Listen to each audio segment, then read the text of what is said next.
If you want to share with the citizens of the United States our home market, then you must pay for the privilege of doing it. And you have to pay for the privilege of coming into our country, taking our jobs, taking our product, destroying our countries. I used to go down to North Carolina all the time to buy furniture for hotels that I was building.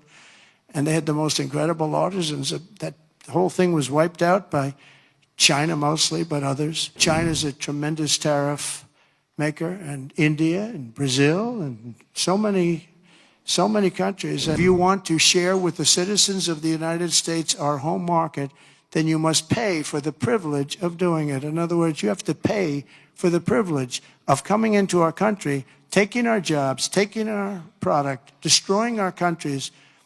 We mentioned North Carolina, the furniture business, what they've done to these great artisans. I used to go down to North Carolina all the time to buy furniture for hotels that I was building. And they had the most incredible artisans. That whole thing was wiped out by China mostly, but others. And just wiped out, but it's going to come back. It's going to come roaring back. It's all going to come roaring back. We're going to put tariffs on outside countries and outside people that really mean us harm. They want to, well, they mean us harm, but they basically want to make their country good. Look at what others do. China's a tremendous tariff maker, and India and Brazil and so many countries. And so we're not going to let that happen any longer, because we're going to put America first. Always put America first. That's what's going to happen.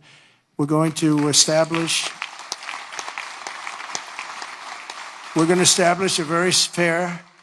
a very fair system where money is going to come into our coffers, and America is going to be very rich again, and it's going to happen very quickly. It's time for the United States to return to the system that made us richer and more powerful than ever before. You know, the United States in 1870 to 1913, all tariffs, and that was the richest period in the history of the United States, relatively speaking. In other words, relatively.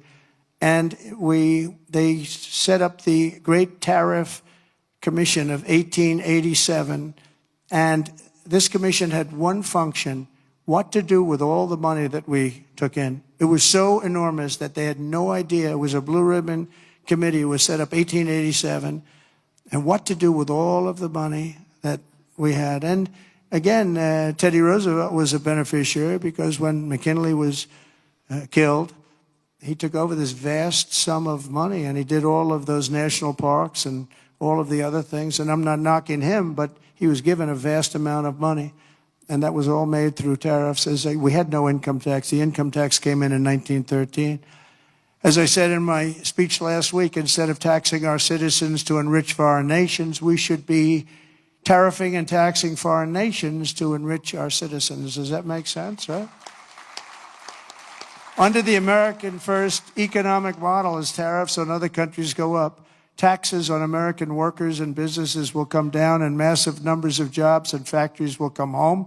The job creation will be enormous. In particular, if you look at the automobile sector, I mean, we're just being wiped out. You just take a look at what's happened to that over the years. And the auto workers voted for me. I have an obligation to do what's right, and I'm going to do that. Do you know, in Mexico, they were going to build the largest auto plant anywhere in the world, and it was during the campaign, my most recent campaign, and a very great gentleman, all he does is he builds auto plants. He was building this factory, and I said, how's it going? I said, I want to go around and take a look at one of your factories that you're building, one of the big ones, one of the good ones. I said, okay, are you ready? When are you going to do this? Is 9 months ago. He said, you'll have to go to Mexico. I said, what about the United States? He said, we're putting up a couple, but they're small. He's the biggest guy at doing this. He said, in Mexico, they're building massive automobile factories. I said, you mean they're doing it? And who's the owner of the factories? He said, mostly China. One in particular is massive, and it's built fairly close to the border. So they were going to build cars and send them into the United States for no tax or very little tax, and destroy Detroit, just destroy the rest of it, what's left of it. Because they've already Mexico's taken 32% of our business over 30 years. And the other one is Canada. Canada's taken massive amounts of, they send us millions of cars. We don't need them for that. We want to have the cars made in Detroit or South Carolina or many other locations, whether it's union or not union. But I said to him, so when is this plant going to open? He said, well, we're going to start it in a couple of months, and it'll be open in about a year and a half. It's the largest plant in the world. I said, I'm not happy with that. And I said in my next speech that I am going to charge them, if it takes 100% or 200%, no car is coming in from Mexico into the United States without a massive tariff. And I said it 3 or 4 times. And what happened is about 2 months later, I see that same gentleman who was in the audience, and I said, I want to see him backstage after I'm finished with the speech. And I met him backstage. I said, John, let me ask you, what happened with that plant? Where is it now? He said, sir, China's canceled it. Why? Because they think you're going to be elected, and they thought you were going to charge big tariffs on the cars coming in, and it doesn't work if you're going to charge. So they canceled the plant, and Detroit now will breathe, and we're going to do just the opposite. We're going to have these companies come in, and they can build that plant if they want, but they have to build it across the line. They have to build it in the United States.